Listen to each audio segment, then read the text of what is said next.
History IQ. Tripura নামটা কোথা থেকে এলো? এই প্রশ্নটি শুনতে যতটা সহজ তার উত্তর ততটাই জটিল। একজন রাজা ত্রিপুর সত্যিই ছিলেন কিনা, তিনি মহাভারতের যুগের মানুষ ছিলেন কিনা, নাকি এগুলি শুধুই রাজকীয় কাহিনী? এসব প্রশ্ন বহুদিন ধরে ইতিহাসবিদদের আলোচনার বিষয়। আজকের এই বিশ্লেষণে আমরা খুঁজে দেখব ত্রিপুরা নামের প্রকৃত উৎস কি হতে পারে এবং একই সঙ্গে বোঝার চেষ্টা করব কোথায় ইতিহাস শেষ হয় আর কোথার থেকে শুরু হয় কিংবদন্তি। সবাইকে নমস্কার, welcome to my channel history IQ. Yayati থেকে ত্রিপুর, এই যজাতিকে আর ত্রিপুরকে, আর এখানে ইতিহাস এবং কিংবদন্তির কি মেলবন্ধন রয়েছে সেটা তুলে ধরার চেষ্টা করব, অবশ্যই ঐতিহাসিক দৃষ্টিভঙ্গি থেকে। ত্রিপুরার প্রাচীন ইতিহাসের প্রধান সাহিত্যিক উৎস হলো রাজমালা, কিন্তু ঘটনা হচ্ছে রাজমালা কাহিনী কিংবদন্তিতে ভরা। আর রাজমালা ত্রিপুরার বা উত্তর পূর্ব ভারতের তো অবশ্যই নয়, ত্রিপুরারও সামগ্রিক ইতিহাস নয়, সেটা হচ্ছে ত্রিপুরার রাজবংশের ইতিহাস। এই গ্রন্থে ত্রিপুরার রাজবংশের সূচনা চন্দ্রবংশ দিয়ে ব্যাখ্যা করা হয়েছে। রাজমালার মতে চন্দ্রবংশীয় রাজা যজাতি তার পুত্র দুহকে কিরাত দেশে পাঠান। এই দুহ পূর্ব ভারতের দিকে এসে একটি নতুন রাজ্য প্রতিষ্ঠা করেন। এই বংশধারার মধ্যেই পরে জন্ম হয় ত্রিপুর নামে এক রাজার। রাজমালার বর্ণনা অনুযায়ী এই ত্রিপুর রাজাই ত্রিপুরা নামের উৎস, অর্থাৎ রাজ্যের নাম এসেছে শাসকের নাম থেকে। এখানে এই গল্পটি আরো আকর্ষণীয় হয়ে ওঠে যখন রাজমালায় বলা হয়েছে এই ত্রিপুর রাজা যুধিষ্ঠির রাজস্বীয় যজ্ঞে উপস্থিত ছিলেন। এর মাধ্যমে ত্রিপুরার ইতিহাসকে সরাসরি মহাভারতের যুগের সঙ্গে যুক্ত করা হয়। এই বর্ণনা ত্রিপুরাকে এক প্রাচীন ও গৌরবময় ঐতিহ্যের সঙ্গে যুক্ত করে।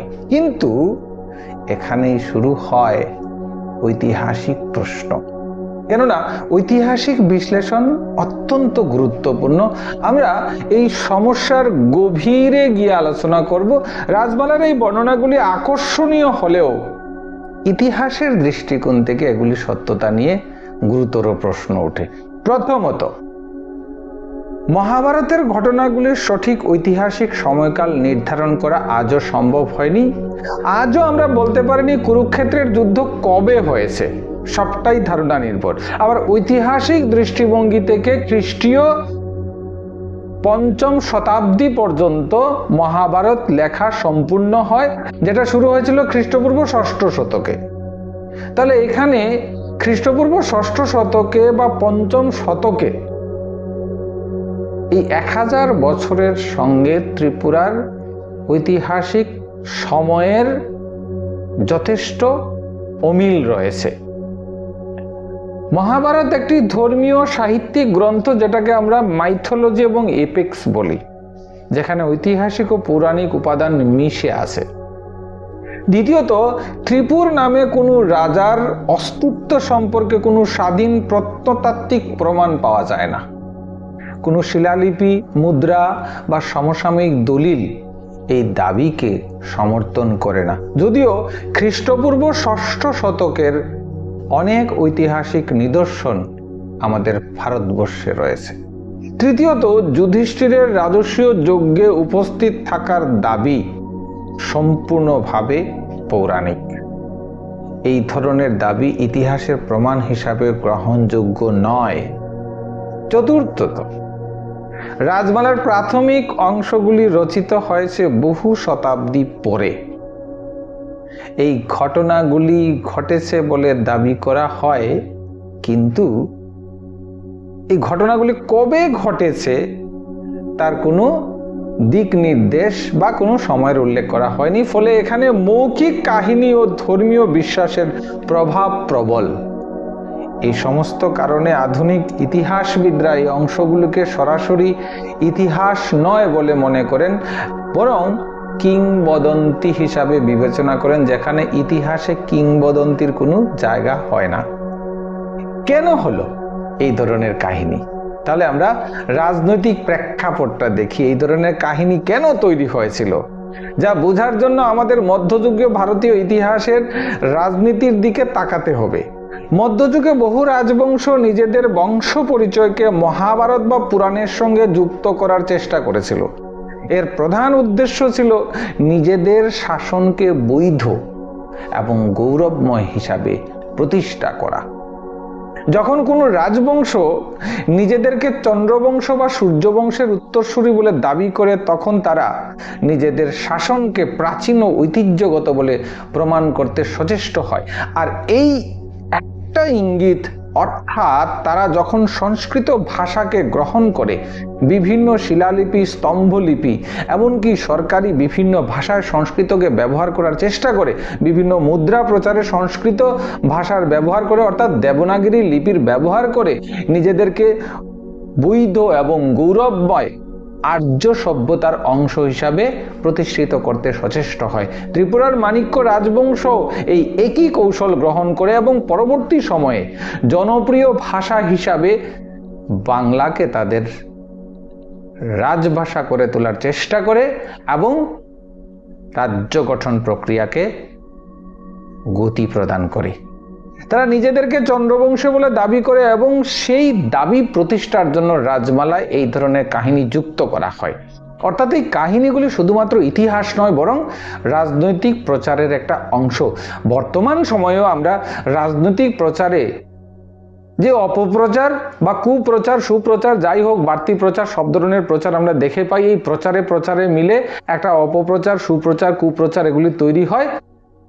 আর রাজনীতি যেখানে বর্তমান সময়ে একটা প্রচার, অপপ্রচার, কুপ্রচার, সুপ্রচারের একটা অংশ হয়ে দাঁড়িয়েছে, তাই প্রাচীনকালেও যে এই প্রচার, অপপ্রচার, কুপ্রচার, সুপ্রচার ছিল না তা অস্বীকার করা যায় না। 93 জন রাজার তালিকা রয়েছে। একটি সমালোচনামূলক দৃষ্টিভঙ্গিতে যদি আমরা দেখি, রাজমালায় উল্লেখ করা হয়েছে যে ত্রিপুরের পর 93 জন রাজা শাসন করেছেন। এই সংখ্যা অত্যন্ত বড় এবং দীর্ঘ বংশ পরম্পরায় ইঙ্গিত দেয়। কিন্তু সমস্যা হলো এই রাজাদের অধিকাংশ সম্পর্কে নির্ভরযোগ্য কোনো তথ্য নেই। যেখানে মধ্যযুগের 1206 খ্রিস্টাব্দে সুলতানি সাম্রাজ্যের প্রতিষ্ঠা হয়েছে, 1526 খ্রিস্টাব্দে সুলতানি সাম্রাজ্য শেষ হয়েছে, ভারতবর্ষের সুলতানি যুগ শুরু করা হওয়ার পর, এবং আঞ্চলিক ইতিহাসের অনেকটা গতি পেয়েছে। অন্যদিকে সুলতানি যুগের পরে মুঘল যুগের সূত্রপাত হয়েছে। সুলতানি যুগ বা মুঘল যুগে অনেক ঐতিহাসিক তথ্য উঠে এসছে, কিন্তু কোথাও ত্রিপুরার এমন 93 জন রাজার উল্লেখ আমরা পাই না। না কোনো শিলালিপি, না কোনো মুদ্রা, না কোনো প্রত্নতাত্ত্বিক নিদর্শন। এই কারণে এই তালিকাকে সরাসরি ঐতিহাসিক হিসাবে গ্রহণ করা যায় না, বরং এটি একটি ধারাবাহিকতা তৈরি করার প্রচেষ্টা মাত্র, যার মাধ্যমে রাজবংশের প্রাচীনত্ব এবং গৌরবকে প্রদর্শন করার চেষ্টা করা হয়েছে। এটি ইতিহাসের একটি সাধারণ প্রবণতা, যেখানে রাজবংশের অতীতকে দীর্ঘ এবং মহিমান্বিত করে দেখানোর চেষ্টা করা হয়। আরেকটা বিষয় হচ্ছে, ত্রিপুর নামের বিকল্প ব্যাখ্যা যদি আমরা দেই, সেটা হচ্ছে ভাষা ও ভূগোলের আলোকে দেওয়া যায়। ত্রিপুর নামের একটি বাস্তবসম্মত ব্যাখ্যা রয়েছে, যা ভাষাগত ভৌগোলিক বিশ্লেষণের উপর ভিত্তি করে গড়ে উঠেছে। অনেক ইতিহাসবিদ মনে করেন যে ত্রিপুরা নামটি এসেছে ত্রিপুরী বা তুইপ্রা শব্দ থেকে। এই শব্দের অর্থ নদীর কাছে বসবাসকারী মানুষ। ত্রিপুরার ভৌগোলিক বাস্তবতা এই ব্যাখ্যাকে সমর্থন করে। এই অঞ্চলে বহু নদী রয়েছে এবং প্রাচীনকাল থেকে মানুষ নদীর তীরবর্তী এলাকায় বসবাস করছে। অর্থাৎ ত্রিপুরা নামটি সম্ভবত স্থানীয় জনগোষ্ঠীর নাম থেকে এসেছে এবং পরে সেটিকে পৌরাণিক কাহিনীর সঙ্গে যুক্ত করা হয়েছে।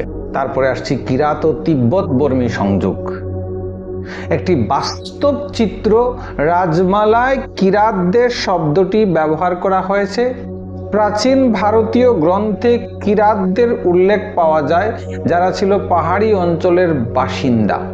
ইতিহাসবিদদের মতে এই কিরাত আসলে তিব্বত বর্মী ভাষাভাষী জনগোষ্ঠীর প্রতিনিধিত্ব করে। ত্রিপুরা, আসাম, নাগাল্যান্ড, মিজোরাম, মণিপুর বহু উপজাতি গোষ্ঠীর অন্তর্গত। ত্রিপুরী, কাছাড়ি, গারো এই সব জনগোষ্ঠীর ভাষা ও সংস্কৃতির মধ্যে মিল রয়েছে, যা তাদের একটি সাধারণ উৎসের দিকে ইঙ্গিত করে দেয়। এটি প্রমাণ করে যে ত্রিপুরার ইতিহাস মূলত স্থানীয় জনগোষ্ঠীর ইতিহাস, শুধুমাত্র পৌরাণিক রাজাদের নয়। ইতিহাস ও কিংবদন্তির পার্থক্য যদি আমরা আলোচনা করি, তাহলে একটি পদ্ধতিগত দৃষ্টিভঙ্গি ইতিহাস ও কিংবদন্তির মধ্যে একটি মৌলিক পার্থক্য এখানে টানা যায়। কিংবদন্তি আমাদের সংস্কৃতি, বিশ্বাস ও ঐতিহ্যের অংশ। এগুলি সমাজের মানসিকতা ও পরিচয় গঠনে গুরুত্বপূর্ণ ভূমিকা পালন করে, কিন্তু ইতিহাসের জন্য প্রয়োজন প্রমাণ, যেমন শিলালিপি, প্রত্নতাত্ত্বিক নিদর্শন এবং সমসাময়িক দলিল বা সাহিত্যিক উপাদান। ত্রিপুরার ক্ষেত্রে আমরা দেখি যে এই দুটি বিষয় একসঙ্গে মিশে গেছে, কারণ ইতিহাস বিশ্লেষণ করতে গেলে আমাদের সতর্ক থাকতে হয় এবং প্রমাণভিত্তিক তথ্যকে আলাদা করে দেখতে হয়। এবার আসি আধুনিক ঐতিহাসিক দৃষ্টিভঙ্গিতে। আধুনিক ইতিহাসবিদরা ত্রিপুরার ইতিহাসকে বিশ্লেষণ করেন বৈজ্ঞানিক পদ্ধতিতে। তারা প্রত্নতাত্ত্বিক প্রমাণ, শিলালিপি, মুদ্রা ও সমসাময়িক দলিলের উপর ভিত্তি করে ত্রিপুরার ইতিহাস বিশ্লেষণ করেন এবং এই বিশ্লেষণের ভিত্তিতে তারা মনে করেন ত্রিপুরার প্রকৃত ইতিহাস শুরু হয় মধ্যযুগে, যখন আমরা নির্ভরযোগ্য বিভিন্ন তথ্য পেয়ে থাকি। অর্থাৎ রাজবালার প্রাথমিক অংশগুলি মূলত কিংবদন্তি এবং তার উপর ভিত্তি করে তৈরি হয়েছে। ত্রিপুরার নামের উৎস এবং চন্দ্রবংশ কাহিনী আমাদের একটি গুরুত্বপূর্ণ শিক্ষা দেয়। ইতিহাস কখনো সরল নয়। এখানে থাকে কাহিনী, বিশ্বাস এবং বাস্তবতার মিশ্রণ। ত্রিপুরার প্রকৃত ইতিহাস বোঝার জন্য আমাদের এই দুইয়ের মধ্যে পার্থক্য করতেই হবে, কারণ সত্যিকারের ইতিহাস সবসময় প্রমাণের উপর দাঁড়িয়ে থাকে। এই ভিডিওটি যদি আপনার ভালো লাগে, অবশ্যই লাইক করুন, শেয়ার করুন এবং চ্যানেলটিকে সাবস্ক্রাইব করুন। ত্রিপুরা সম্পর্কে, উত্তর পূর্ব ভারত সম্পর্কে জানতে এবং ইতিহাসকে জেনে নিজের জাতি এবং দেশকে সমৃদ্ধ করতে অবশ্যই ইতিহাস পড়ুন, জানুন, প্রচার করুন। আর অবশ্যই ভালো থাকবেন। নমস্কার।